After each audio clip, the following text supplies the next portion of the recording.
Hey, welcome back to the Disney Plus Everyday Challenge, and today we have The Food That Built America. This is a docu-series. It is from 2019 to 2024, but there's only one season, the fifth season, on here on Disney Plus. I think it originally was on the History Channel, and it's on Hulu as well, but on Disney Plus, only the fifth season. Either way, it's how many episodes? Let's see. We got 12 episodes in this season. I only watched the first one, and I am already hungry. Really, really hungry. Um, okay, so this is by the way narrated by Campbell Scott. We've heard his voice in other things. Probably some of these. Probably the other Built America one. I forget what it was, but we watched it not too long ago. But we get there's a whole lot of different types of foods and desserts and drinks and everything else, industries that are built around food that are focused on in this series.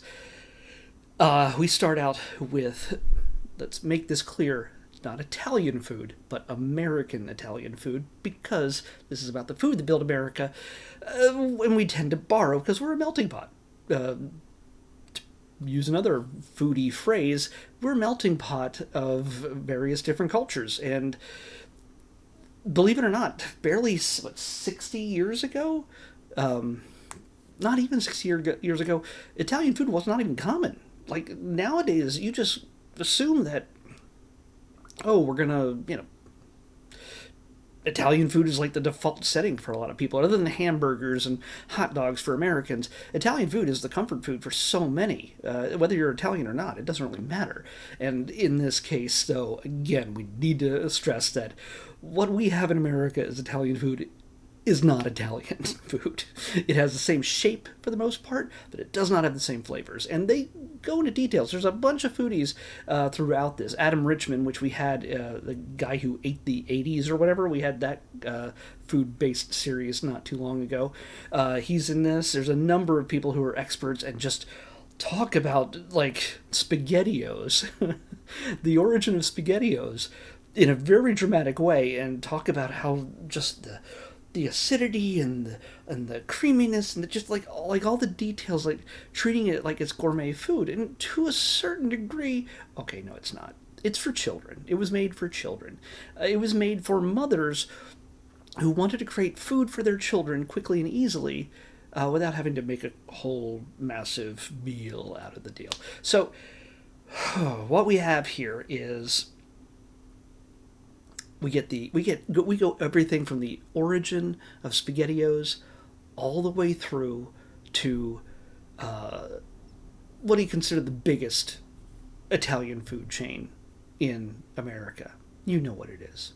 You're craving the breadsticks as you hear it. Yes, Olive Garden. Well, Olive Tree. Oh, and yeah, that's what they were originally called up until the last minute.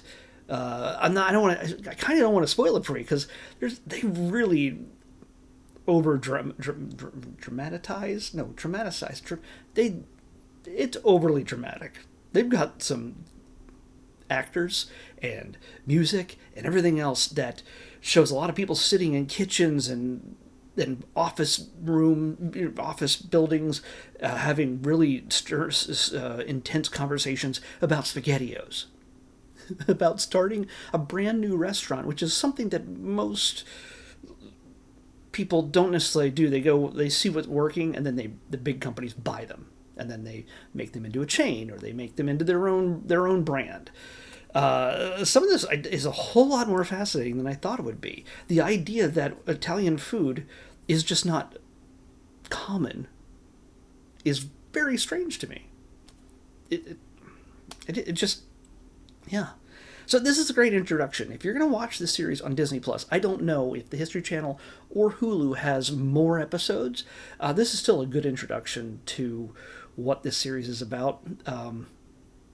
Yeah, it gets a little more intense than it probably should, and they do have those like commercial cliffhangers where they're like, "Oh no, somebody else has the name for olive tree. We got to change it to something else. What can it be? Oh, Olive Garden, but olives don't grow in a garden. Screw it, let's just do it." Like, you know.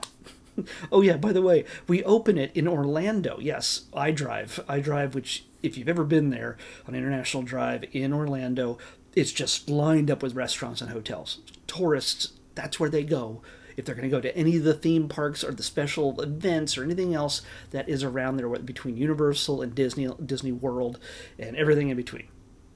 It is the family vacation destination. Whether you're poor or wealthy, or you're a big family or a couple, Orlando is the place to go if you want to try out some new food, apparently, or a brand new restaurant called the Olive Tree.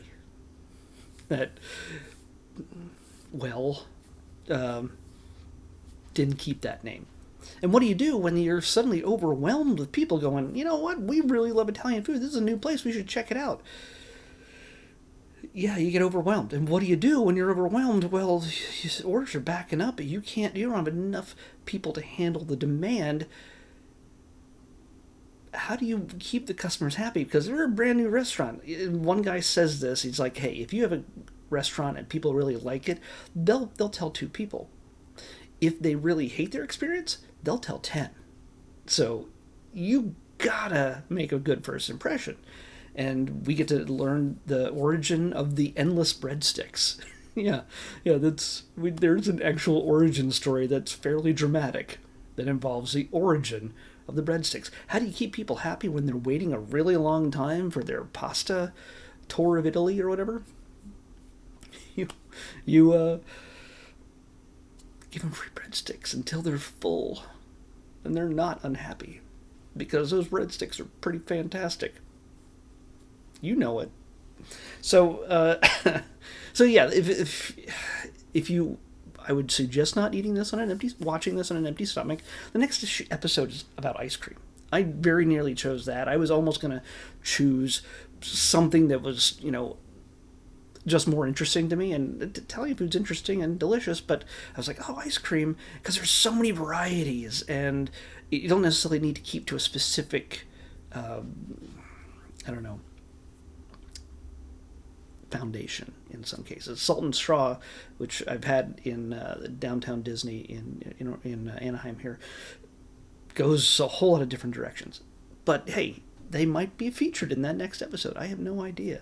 But when it comes to this, you learn the origin of SpaghettiOs in the 60s and the origin of Olive Garden in the 80s and a whole lot in between. So to me, this is really interesting. I might actually watch more of these.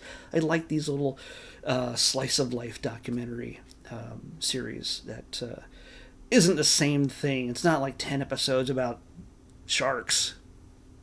No offense, sharks. But it's 10 different types of food or food industries or food passions or just, whatever. This is to me, it's really interesting. It's worthwhile checking out. It's different than most of the other documentaries we seem to have on here. So I'd say check it out. Let's pick tomorrow's episode. 134.